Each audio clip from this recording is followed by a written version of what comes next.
In the spirit of the season, I would like to list off some things that I am unironically thankful for. First, I am thankful to the legacy comic book industry here in the West for being such fuck-ups. It's thanks to you guys screwing up as bad as you did that I have been able to come out and work on my own comic project called Blade Devil and may actually have a chance at seeing some success. If you guys weren't such colossal fuck-ups, I would not have had the motivation to make my own in the first place because I'm already getting everything I want, right? And it would have been way harder even if I found that motivation because I would have had way too much good competition. But since you guys only have been focusing on putting out woke garbage, I see a big gaping hole to be filled. And the sad thing is, it's just the most basic shit. Just give the fans what they want. Give the customers what they want. They're telling you what they want, and you are ignoring them and brushing them off. Thank you for being so stupid and tone deaf, because if you weren't, I would not have this awesome opportunity to break into this industry and actually be successful. So thank you. Completely unironically, I am thankful to you.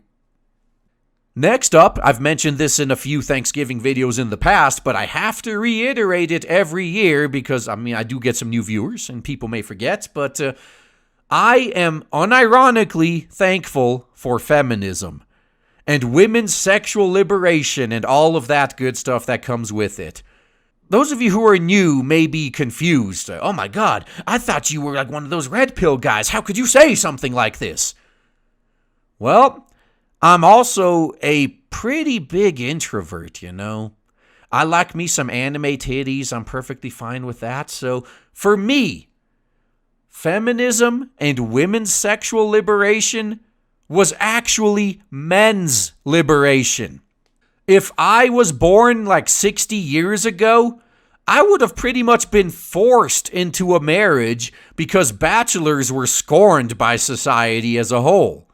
I would have had to marry one of these harpies and completely ruin my life and do stuff I didn't want to do just to be able to function in society. But thanks to feminism, if women are strong and empowered and don't need no man, by default, men can't be shamed for not having women either, because if half of all these women don't want men, you can't exactly punish the men for being single anymore, can you? And people like me get off, pretty great. Now, I will say, if you are one of those men who want nothing more than a traditional family, the house with the white picket fence and the wife and 2.5 kids and the dog and all that, it sucks for you. And I do actually feel sorry for you guys. I truly do. But at the same time, this same situation that sucks for you is a blessing for me. I love this society, actually. I love what it's created because thanks to feminism and women's sexual liberation, I am free to be single, and thanks to hentai, I've achieved my own sexual liberation. So feminists have long been saying that they don't need no man. I'm one of those men that's like, perfect, I don't need or want you either. I guess we can agree to stay away from each other. And while all of these feminists hit the wall and get old and pull a Sinead O'Connor and cry about how they're going to die alone, I'm enjoying my life. So thank you, feminism. Unironically, thank you. Another thing I am super thankful for is actually having good parents. And I'm not saying this to rub it into the people who were unfortunate enough to have had bad parents. But as I've mentioned in multiple rants before, I firmly believe the only reason that I am a functional adult, that I actually have a functioning brain and I'm not driven entirely by emotion. I'm not just constantly complaining about how my life sucks and I'm being kept down. The only reason I'm not like that, despite most of my high school and college peers turning into that, is my parents. My parents did their fucking jobs. They saw that the public indoctrination system here in the West was hot garbage, and they made sure to teach me all the important skills that school was supposed to teach me, but was not in favor of this social justice equality shit. It's because of my parents actually doing their job that I knew the world wasn't fair. They did escape from the Soviet Union, after all. They know better than most people. I knew the world wasn't fair. I knew life wasn't fair. I knew that, as a man, nobody would extend a helping hand to me if I fell on hard times. So I had to make my own way in the world, not expecting handouts. I knew to actually look for if there was a market for whatever I wanted to get a degree or a job in first. All of these other kids, unfortunately, had parents who just told them, they just parroted the usual shit. If you just follow your dreams, the money will follow. They're now sitting in a one-bedroom apartment with like 6 roommates, with 2 useless degrees and a couple $100,000 of student loan debt, and they can't even get a minimum wage job. All the good that advice did them. My dad went in on me. He was like, dude, you need to do what you gotta do to make money, and then once you have your livelihood already solidified, you have that taken care of, then you worry about what you want to do. And I have been doing exactly that, and what do you know, it's been working out well for me. I added a little bit of myself in there because I'm lazy, I'm not going to lie. So I planned my career, so to speak, around, I wanted as easy of a job as possible for as much money as possible. That was my balance. So I could be making way more money if I jumped into a harder job. I mean, I could be making way less money and at a way easier one, I guess, but this was the sweet spot for me, for how much money I get paid for the amount of work I'm expected to do. And then, after my 8 hours are up, I go to work on Blade Devil and focus on what I actually want to do. And eventually, I hope to turn what I want to do into a source of income, but that's not where you're supposed to start. You're going to be sorely disappointed unless you're one of the fraction of a percent of people who are able to actually make this work. But you're going to be disappointed if you chase your dreams and end up bankrupt. That's just going to make you miserable. So do that later. Focus on stability first. Get a stable, decent paying job that leaves you enough free time to focus on trying to turn what you want to do into a source of income. My parents taught me lessons like that when they knew the school system was more focused on brainwashing me than anything else. I am not lying when I say in current year, people leave college way dumber than they entered it. If you don't have someone outside like good parents to keep your head on straight, you could easily get lost. So, completely unironically, of course, I mean, I shouldn't have to put the disclaimer for this one, unlike the first two. I am very thankful for having had good parents. I mean, they weren't perfect. I do have my complaints. But they are way better than what most people have, especially in the U.S. So, Mom and Dad, thank you. I know you're probably never going to see this anyway, but I do appreciate it. And okay, I got time for one more.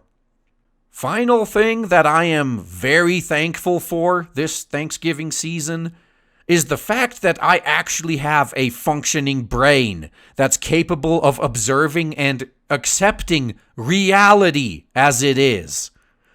Or else I would definitely be miserable.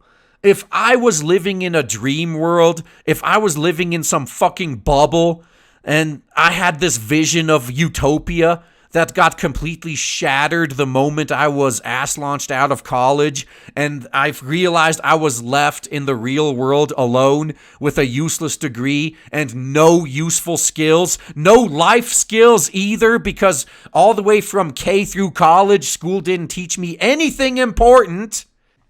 I'd be miserable. But thankfully, I'm actually capable of accepting reality as it is. I knew that this is how the world was. All I had to do was look. The other side keeps talking about looking at everything through this lens or that lens, and I just feel like slapping them. No, cut the shit with these lenses.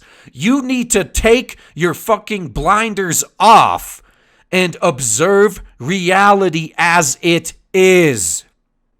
So thankfully, I have always been able to see reality as it is and avoid things like that. Now, I am prone to rage about things I know I can't change, but that's just venting for me, honestly, and maybe raising awareness to some people. But some things, I mean, I've just accepted some things are never going to change, even if I get mad at it. The best thing you can do is you have to accept that this is how it's going to be, and then figure out ways to go around it. Like, what are you going to do about it? This is how the world is.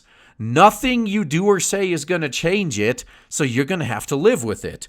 How do I live with this in a way that's most beneficial to me? This is the line of thinking that, thankfully, I've always had, even back when I was in freaking school.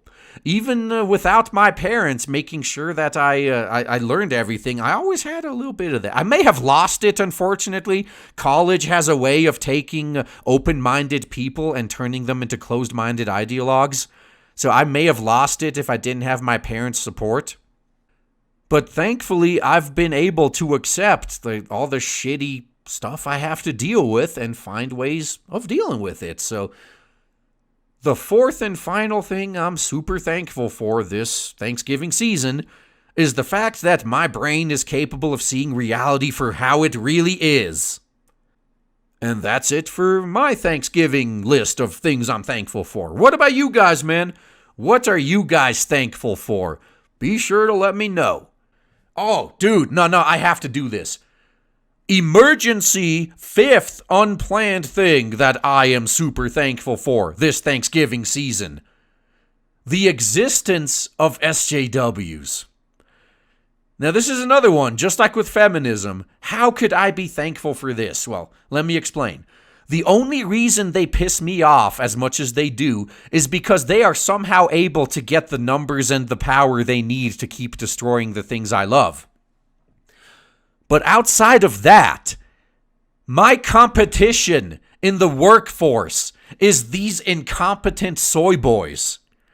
I never have to worry about being employed as long as I know that's who I'm competing with. And this one kind of merges back in with one of my first points about how I'm thankful for how incompetent the current year comic industry is. It's the same basic thing. When my competition is this incompetent, how can I complain? Now, if I try to just play by their rules, I'm going to lose every time. But as incompetent as they are, this is yet another opportunity to completely replace them. If they want to keep fucking up like they are, they want to keep living in their fantasy world, they want to keep living in their bubble, they want to try to force their ideology on everything else. Let them do it. Everything that gets woke seems to go broke.